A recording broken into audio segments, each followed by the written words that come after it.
I realized there's a large community of really passionate, vibrant, and involved and active Jewish students.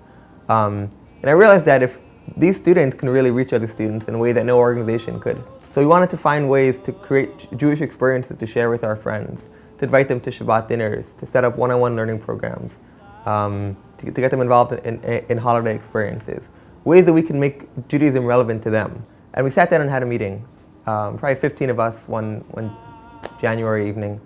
And we said, here's the problem, here's the situation, what can we do to make a difference? And one of the things we thought of doing was having Shabbat dinners.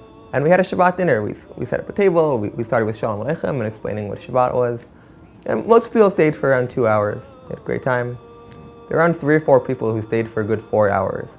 And they wanted to sing Zmirot, and they wanted to learn Israeli songs, and they wanted to talk about Judaism and ways to get involved in social action through the Jewish community and be a part of it. And it was amazing. I'd never met these people before. And I couldn't believe how excited they were to be involved in it. At a certain point, we realized we were really making a difference in the Jewish community, reaching people at Penn. Then I thought, hey, what about other colleges which didn't have a big Jewish community? And I wonder if we as students could meet these other students and share a vibrant, exciting Jewish experience with them. So somehow we got in touch with the University of Kentucky through a friend who was going to speak there. And we heard that out of 20,000 students, there were around 200 Jewish students. We rented a car, and 7 of us drove down to Kentucky. It's a good 13-hour drive. And we got there, we set up camp, and we made Shabbat in one of the classrooms. And 15 students and professors showed up. People who had never been to Shabbat before, people who didn't know other Jews in college. It's probably the first Shabbat in the University of Kentucky in quite a while. The way holidays work at Penn is a lot of the religious students go home. So Pesach especially, all the Orthodox students go home. And then left at Penn are all these Jewish students who don't have a Seder at home to go to or don't care enough about Seders to miss classes. But yet somewhere in the back of their mind, their grandfather said something, or for something it means to them to come to a Seder.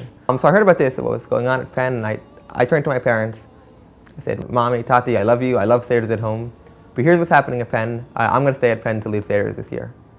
And my parents understood. They wanted me to be home, but they understood what I was doing.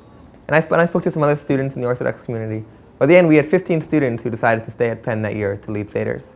And we prepared, we had sessions, different rabbis came in and told us, we prepared and had to run discussions, how to run a halachic Seder for people who don't know what halacha or what a Seder is. And between the 2 nights, around 150 students came to our Seders. Some of them were the first time walking into the Hillel building. And it was amazing. The Seder lasted for around 5 hours. These are people, some of them never been to a Seder before. Some of them they said they'd been to Seders before, but it was normally half an hour around the kitchen table. And they were so excited and thrilled that someone cared about them and shared such a meaningful experience with them. And we talked and we sang and we danced on tables and people told their family stories and we went around and shared ideas and we had discussions and it was amazing. Afterwards, people said, thank you, Hart, for giving me the first meaningful Jewish experience of my life.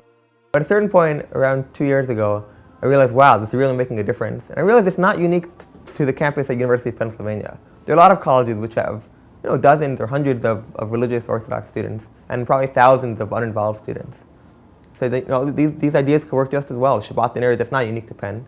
So I started speaking to friends and friends of friends at other colleges who I knew cared about Judaism and cared about the Jewish community. I started sharing these ideas with them, and they're like, this is exactly what our campus needs.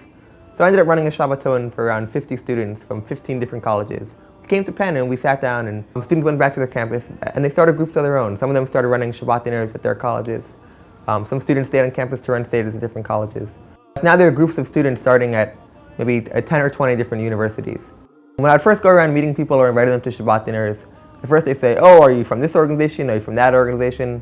I'm like, no, I'm just Hart Levine. I'm a junior in bioengineering. So my friends started calling it the Hart Levine Project, based around the personal nature of it. As it started to grow, you couldn't actually call it that. So instead we called it Heart to Heart, which is based on the original name, but also it's about sharing meaningful and loving relationships and building a Jewish community around loving principles. And some people say, oh, Hart, only you could do it because your name's Hart. I say, yeah, but everyone has a heart that they could share with someone else.